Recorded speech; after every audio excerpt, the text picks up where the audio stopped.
My name's Tina, and I'm the Director of Community Engagement and Outreach here at the Carroll Center for the Blind. And I am with my colleague and friend, Brian Switzer, who is the Program Manager of Accessibility, Technology, Training, and Research.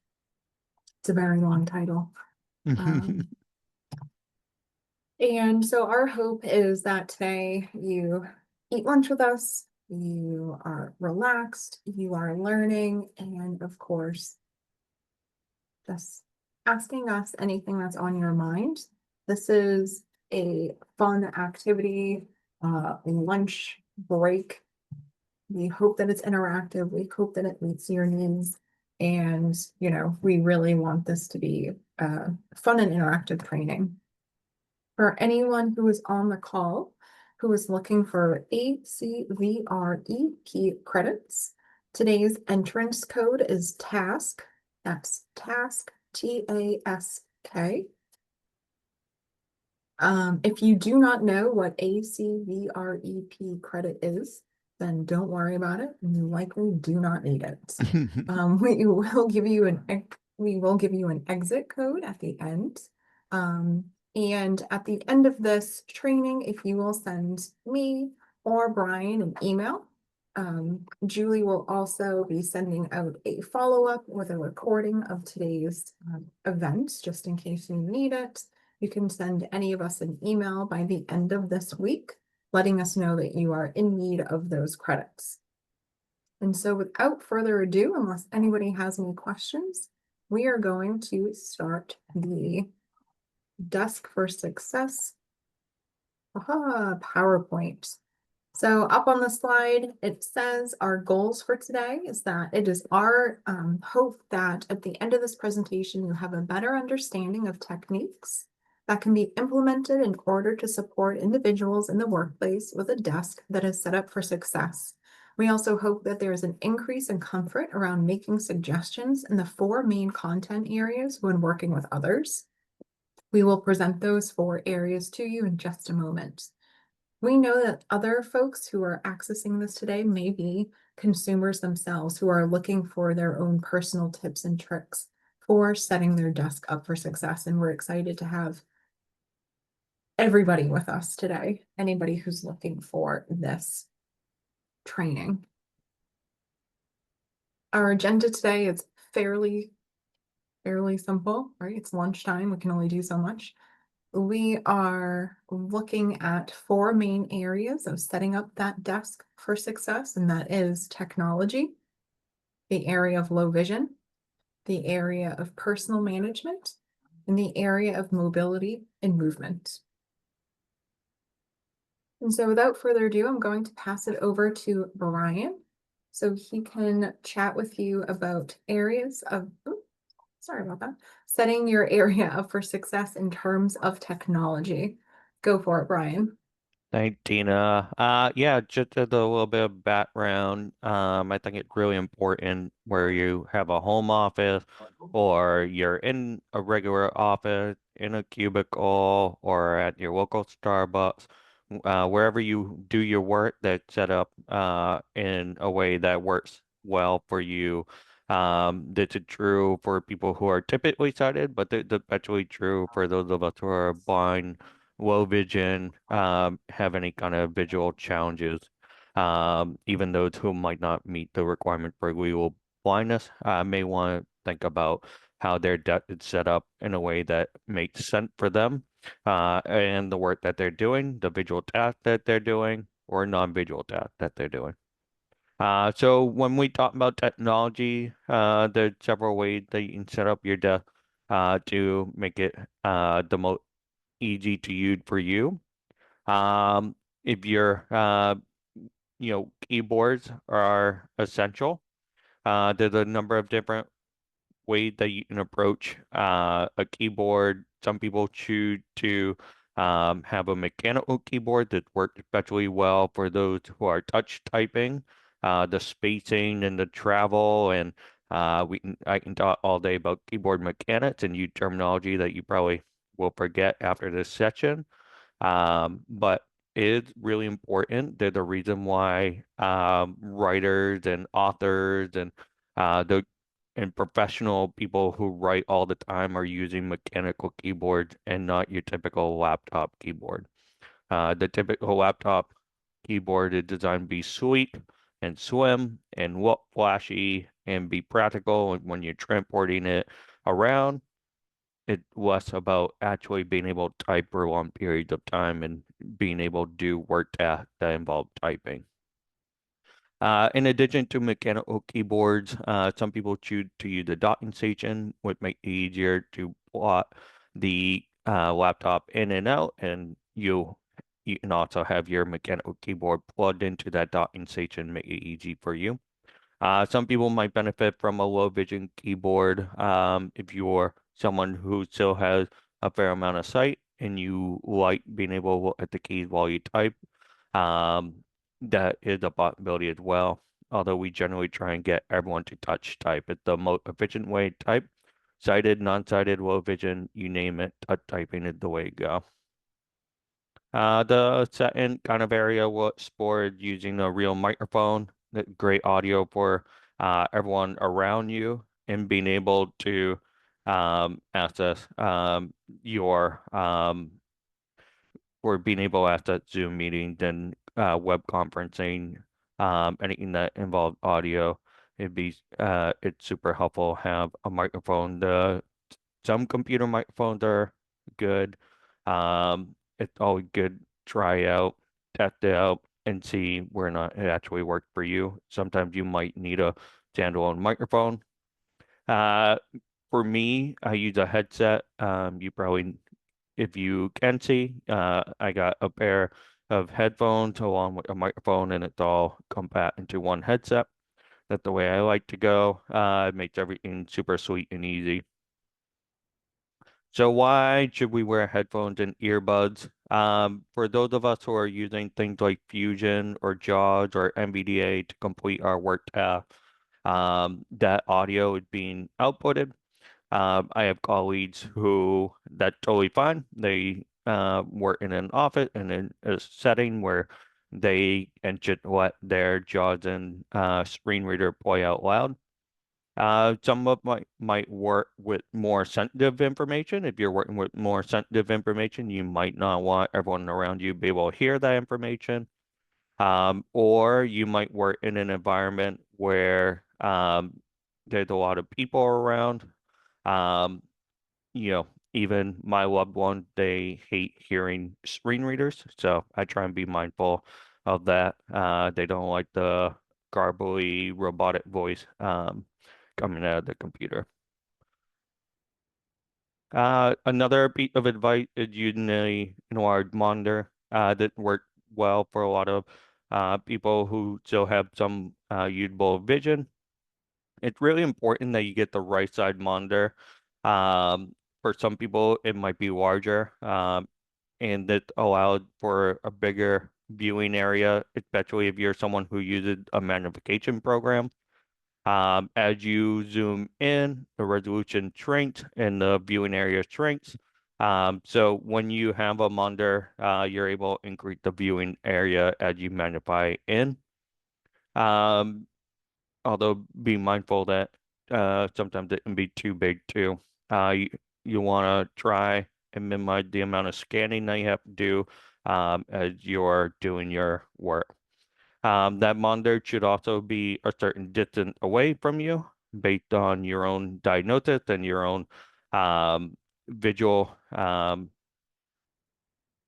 your own yeah, vision capabilities. You might have it further away or closer together, depending on if you're nearsighted or farsighted. It might work differently for you.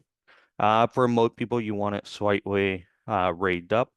That tend to work for most people. So you can put something like a cardboard box under your computer or any number of things. If you're fortunate enough, like those of us at the Carroll Center have standing desks, that's a great way to go as well.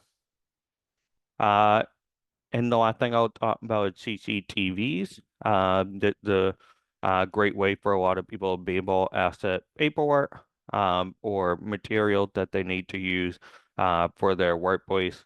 So it gives you the ability to magnify and change the color schema and do a whole number of things that make it easier to do paperwork and other kind of visual tasks for work.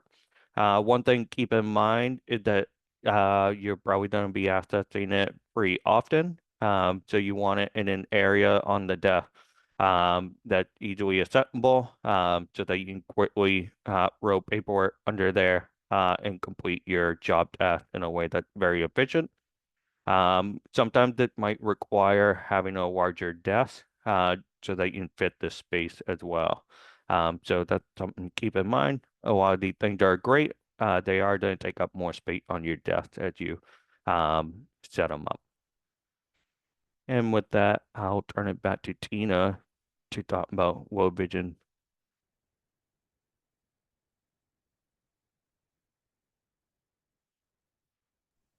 Hey, sorry guys. One thing that I wanted to mention about technology that Brian had brought up was your keyboard. I personally have a Bluetooth keyboard that I purchased many years ago, and how I chose it was I went to Best Buy and I checked out every single keyboard that they had out of the box and on the shelf, and I just went keyboard by keyboard. I wanted it to make that nice clicky clacky sound. Perhaps my coworkers do not appreciate that, but I know I like that feedback. And I also really like my keyboard because it has a very nice physical switch on the top left-hand side of the keyboard that allows me to seamlessly switch my various devices to that keyboard. So my desktop computer at work is synced to my keyboard. My iPhone is synced to my keyboard, as is my iPad. So I can seamlessly use this one keyboard device across three various products. So I can use it in different ways really easily, and I don't need to go into the settings or repair or unpair. So that's a really great feature. When Brian brought up monitors and keyboards, excuse me, monitors, desktops, and heights, another thing I thought about was the camera angle. Um, Perhaps when you are setting up your desk for success, if you are a person who does lunch and learns like Brian and you want to think about what's behind you. My background, actually, my camera is off because I can't really use my camera while I'm in this mode with the PowerPoints, but I may or may not have a whole bunch of Lego sets behind me that people don't need to know that I have a huge love of Legos. But you might want to think about what you're setting or what is behind you when you're videoing, especially if it is a interview or something really high stakes, like a big old lunch and learn. So those are a few things that I thought of. Um, so now I'm going to go over to low vision friendly features. So Brian was talking about technology, both from a non-visual and a low vision perspective. These concepts are more low vision friendly, right? We want to think about our lighting. Perhaps you are facing a window, and how does that glare from the sun interfere with your ability to interact with your computer? Should that sun or glare be behind you or in front of you or to the side of you? And do you have the ability to rotate or change the orientation of your desk? If not, do you need to look at possibly using blackout shades or shades that can help cut that glare? We also want to think about lighting in a sense of the bulbs themselves, right? Yes, we have lighting from the windows, but what about overhead lights? Are they ambient? Are they task? Are they yellow or white lights? And do you have a preference? You may not know that you have a preference. You might know that when you walk into a hospital and it is extremely bright and almost like that white light, you know that you don't like that feeling, but when you go into your local coffee shop that may have a real nice kind of chill vibe, oh, my eyes, they feel so good in here. Why is that? Well, is that because it's task lighting or a more yellowed light? And that is something to consider when you're sitting at a desk all day. You want to make sure that you're setting your desk up for success, and perhaps you need to evaluate the lights in your office. If you cannot switch out those long incandescent bulbs, could you instead turn off the overhead lights and purchase or ask and request very kindly for task lamps that would better suit your needs? Another thing that Brian and I were actually chatting about is using warm tones or the bedtime mode on your iPhone or different devices. It's a nice feature that iPhone came out with. Maybe your phone puts itself to sleep or puts itself into that nighttime mode on your behalf. So you're looking at a more yellowed light, which is better for your eyes in the evening, but that's something that you could benefit from throughout the day that will help your eyes adjust, or excuse me, interact with your computer screen with greater ease. So playing around with those colored tones within the setting feature on the monitor itself or a laptop can be extremely helpful. In terms of low vision and visually accessing your desk as a whole, we want to contain our chaos. I'm a lot of chaos. It's a lot to contain. I have a hard time with it, as demonstrated by the Legos behind me. But um, is my physical desk where I am working contained? It's actually not as I look around. But how do we contain our chaos, right? We want to declutter all those decorative items. If you are struggling to consistently find your pen, consistently locate your phone, consistently utilize your mouse, is there a way that you can contain the chaos of your desk so that way there's no more visual clutter and you're able to access the highly utilized items more easily?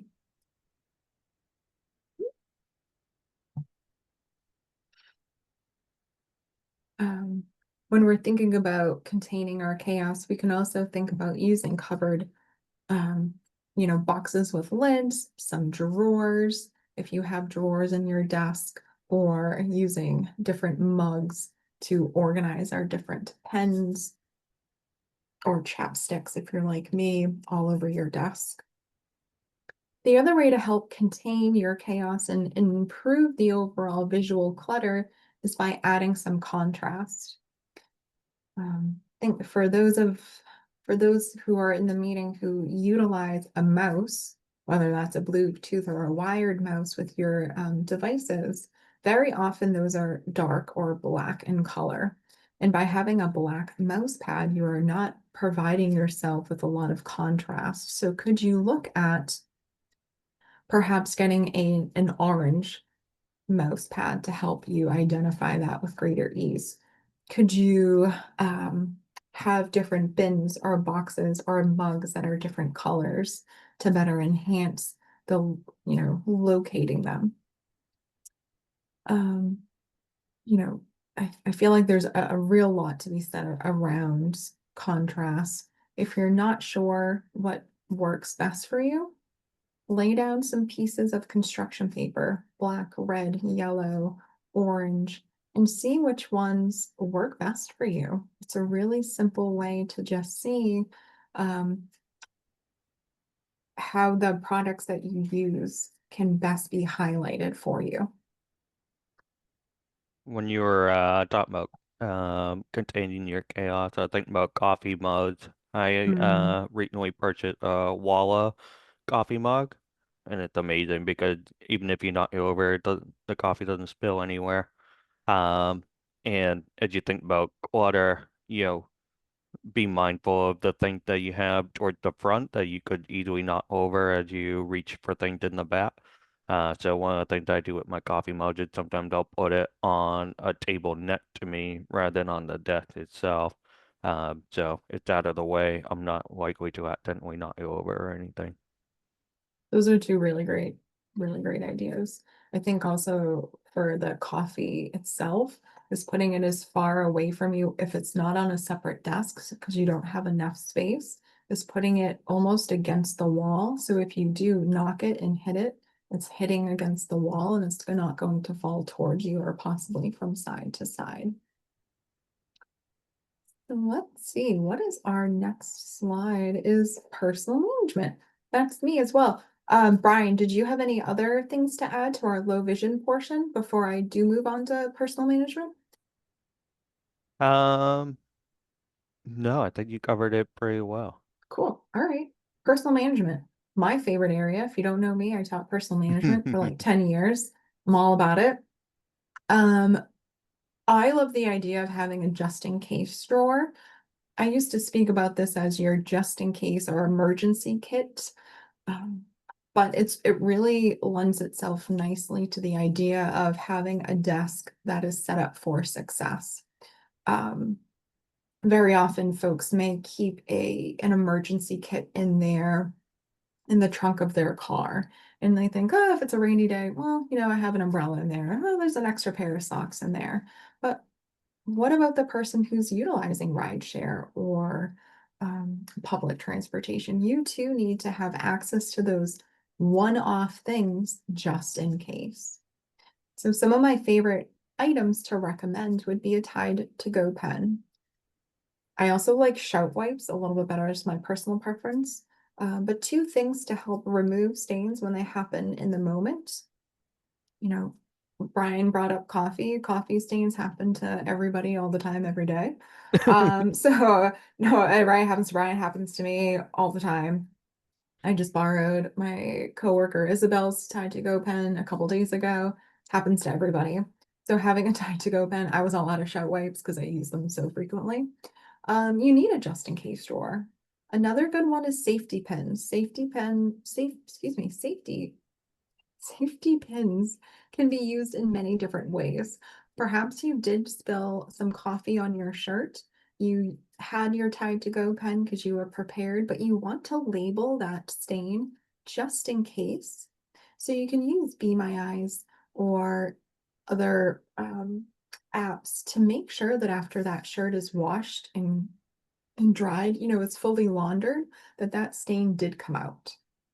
And so by treating it in the moment, labeling it with that safety pin on the inside of your shirt, so it's not visible to others, but it is something that is close to your body.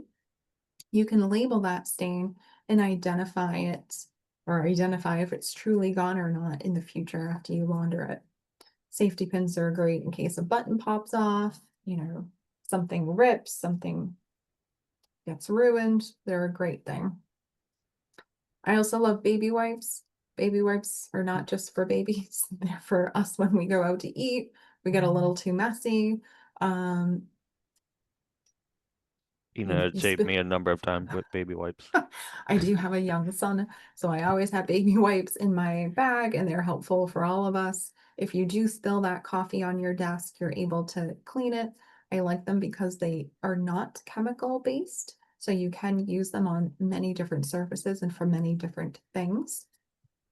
I also really encourage an extra outfit, perhaps at least a pair of shoes or socks for inclement weather if you are cold and have wet feet. I think that just in case drawer is so helpful and can be extremely dynamic. If you're a woman and there are certain things that you need each month, definitely make sure that you are well prepared and that you have everything that you need in case of an emergency. You have whatever you need in the moment. The other idea, oh, sorry, and you know what else is good? Sorry, a backup cane. I like the idea of having a Yeah. backup cane just in case.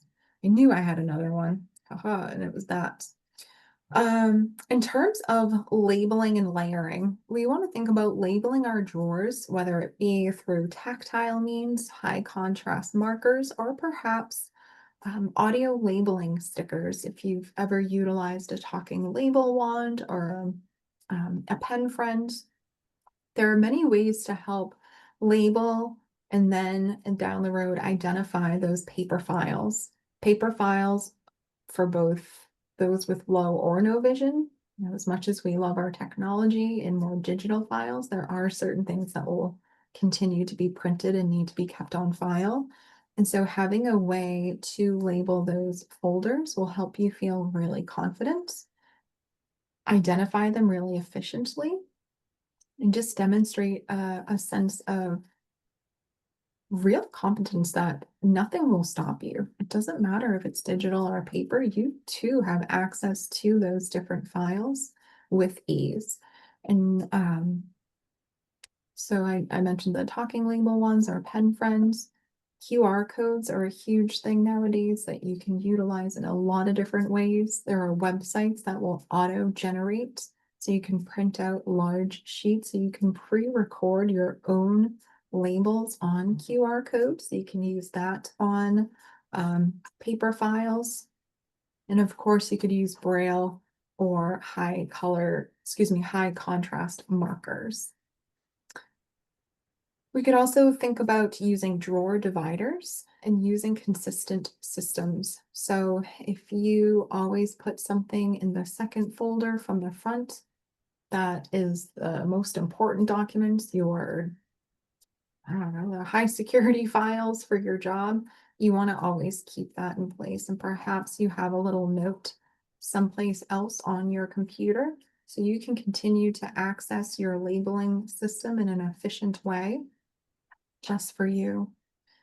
We want to know that we're consistently putting things back in their place. We can't get tired or say, oh, I'll do that later, or I'll put that away later. Because if we forget, we then have clutter, and we may not be able to identify our clutter easily in the moment. And so by ensuring that we put everything in its place, as soon as that clutter occurs, we will help contain that chaos in the long run. And I think just overall by labeling and layering and organizing our spaces, we are really reducing our stress in the long run by ensuring that every tool, every paper, every item that we need throughout our day to be successful is easily, we can locate it with ease. Brian, do you have any suggestions or recommendations for reducing your stress and making sure you can find things, or any ideas for your just in case drawer? I do not have a jet and cake drawer, but I love the concept. What I do have is spare shirts, sweatshirt, quarter zips. Thing that if I did spill something on my shirt, I can quickly throw over, and nobody would be the wiser. Also, I get cold easily, so it's a twofer in that sense. Um, but yeah, I think having things that allow you to braille things in label folders and files and that kind of thing is super important. Um, and being able to identify different files and folders, you might use different techniques like um dog ears on certain ones or paper clips on certain ones. So having those supplies handy and definitely make your life easier because then when you go back, you don't have OCR, a bunch of things. You know what document what and more easily retrieve it. Nice. I love a good dog ear.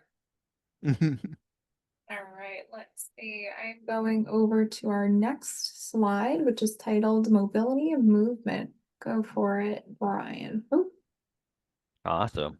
Yeah, hopefully, you're orientated to where your desk is located, and you're able to navigate your workplace through the help of a orientation mobility specialist. One of the things I like to do if I'm in a new desk location is that I'll put my backpack on the chair that I'm sitting in, or find other way to more easily locate the chair I was in once again. Um, and you want to make your space as comfortable as possible because you spend a lot of time there.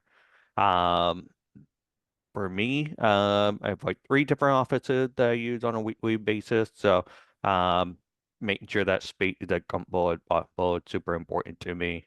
You want to reduce the visual fatigue as much as possible. So, not only are we thinking about the chair itself that you're sitting in? But you also want to think about the lighting, making sure that you're reducing glare, whatever it takes to make that space as well possible so you can be as productive as you possibly can throughout the day with the least amount of stress. That would be great. And reducing visual fatigue will just make you more able to do things when you get home, which is really our goal. Get home, do fun things at home. Um, you do want to make sure you're sitting in a ergonomic way when you're doing typing activities. So this position is slightly, you're gonna lean slightly forward and have both feet on the floor, rest against the floor. I'm actually not in this position right now, so do as I say, not as what I actually do. Um, and this is the best. It will reduce the amount of challenges with you know, reduce the likelihood that you'll injure your fingers or injure your back or anything while you're typing. And it'll make you be able to type for longer as you're not straining certain muscles in your back as you type. And then the last thing is don't forget to move. If you have a standing desk or can advocate for a standing desk, those are great. I've seen people with the desk with the bike or the treadmill. Those are pretty cool as well. The more you can move, the more energy you'll have to be able to complete certain tasks. For those of us who suffer from visual fatigue, being able to get some movement in and replenish our blood and get things moving again is very helpful. Um, w One of my coworkers, what she does is she'll take a walk and read her emails while she's walking and do a loop around our beautiful campus at the Carroll Center. So that especially if you're well versed in text-to-speech technology and Siri and all the things, it's definitely easy to be able to do some of your work tasks while taking a walk or yeah, and being able to move around more. Those of us who are blind and visually impaired, we tend to sit and um, stay in one spot for a long period of time, especially if we're unfamiliar in unfamiliar setting. So definitely advocate to learn more about your environment and navigate around. It's the best thing you can do for your physical and mental health. And with that, we'll talk about examples. I think I already mentioned I'm in three different office settings on a weekly basis. So it might be nice to talk about all sorts of different types of office settings. Tina, do you want to talk about college dorms? Ooh, yeah. Ah, So we were just trying to think of examples to kind of get the conversation going. This isn't necessarily for us, although apparently between Brian and I, we could really take our own advice. However, this is for you guys, right? So we're giving you a few examples, but we want to hear from you as well if there's anything that we could help provide good feedback for. One unique example I was thinking about was a college dorm. I don't know about you all on the call. My college dorm room did not have a desk.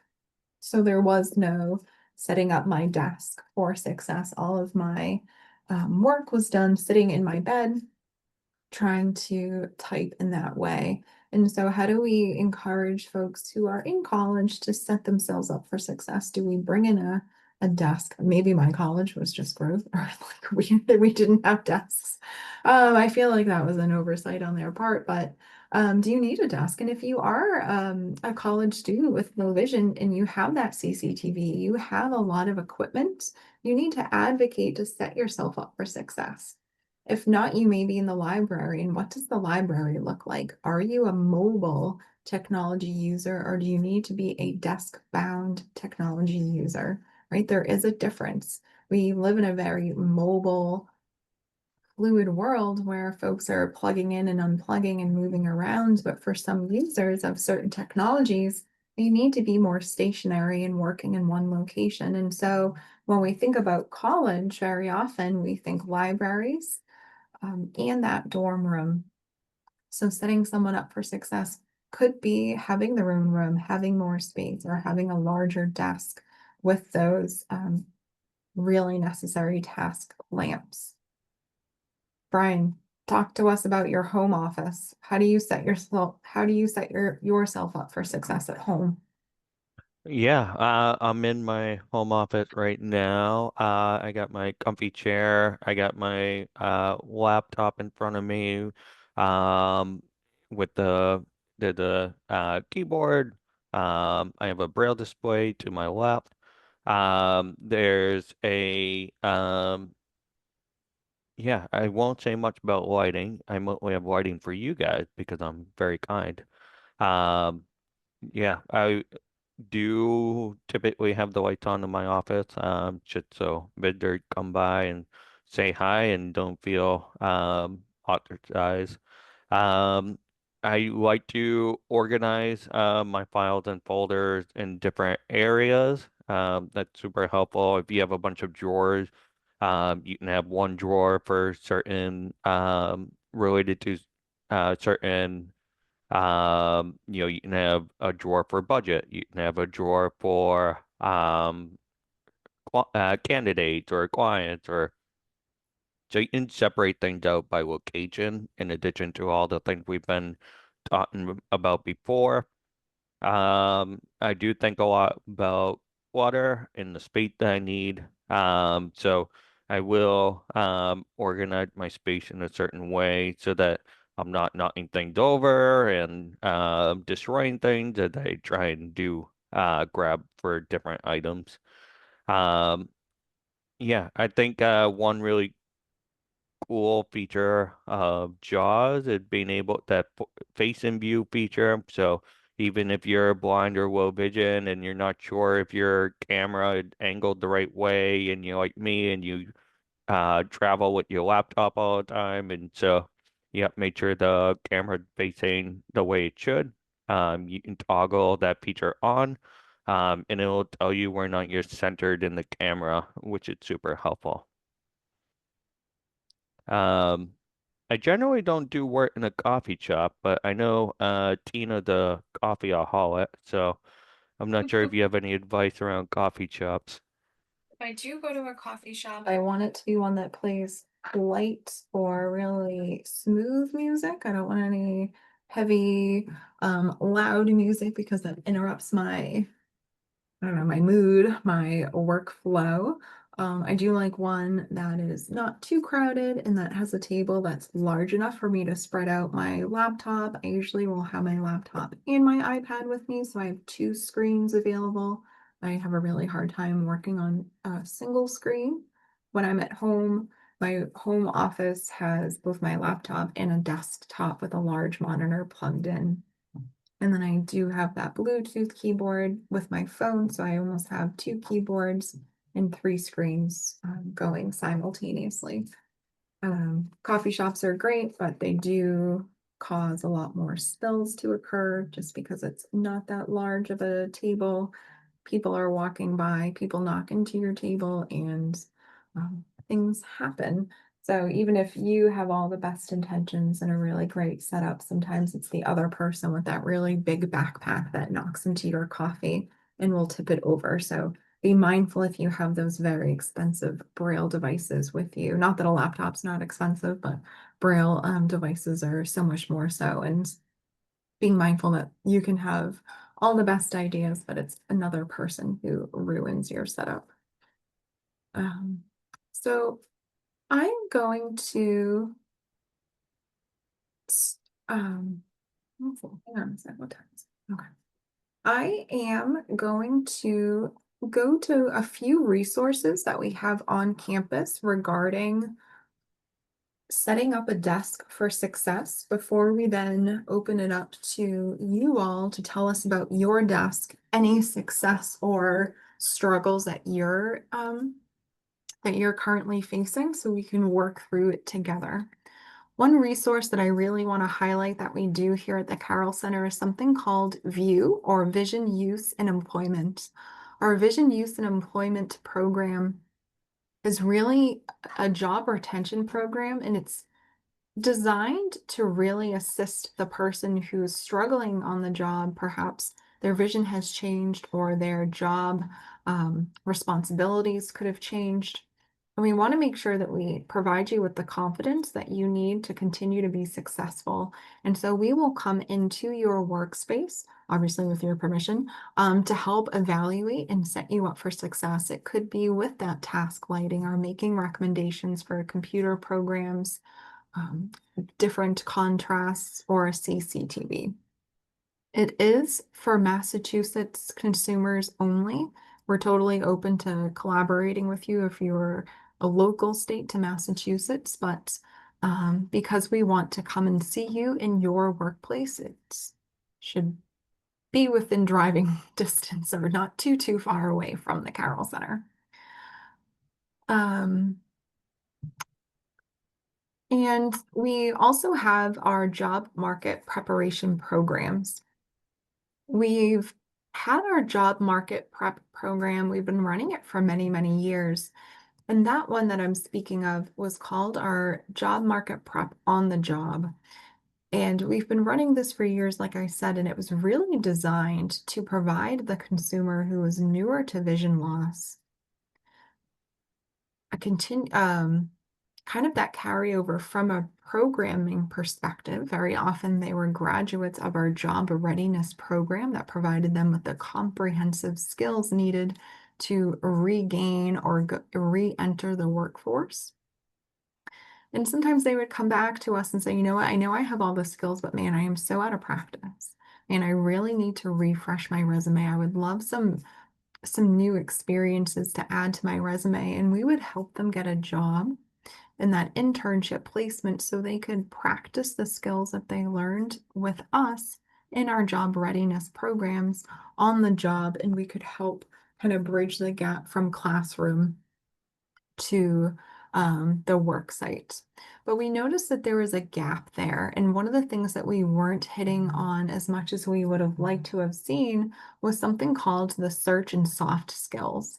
And so our job market preparation search and soft skills is a 4-week training program designed for folks who are actively seeking part-time or full-time employment, and they want to work on their skills, confidence, and learn new strategies to better thrive in that competitive work environment.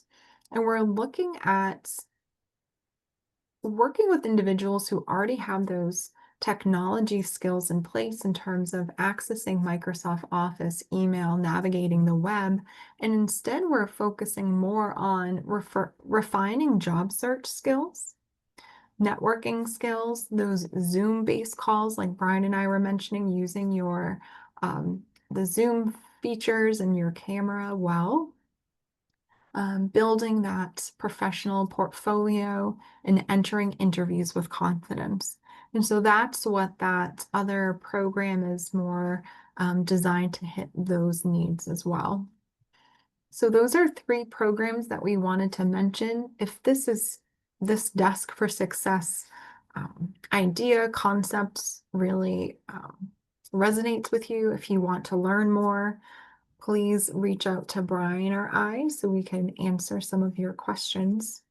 And we want to open it up to everybody here and say, which drawer do you want to change today? How can we help provide you with some ideas or examples for updating a desk that you have at work? So feel free to come off mute and ask away.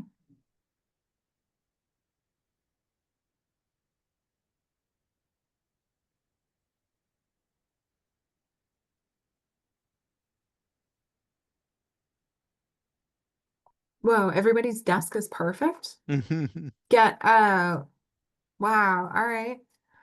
Well, that's fine. So what I'm going to do is say a giant thank you. The screen or the slide that I have up on the screen now is our contact information.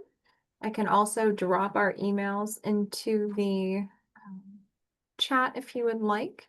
And at the end of the week, Julie will be sending out an email to everyone, thanking you for attending. Um, you'll have our contact information. And like I mentioned, please reach out if you're looking for ACVREP credit so we can provide that single ACVREP credit to you.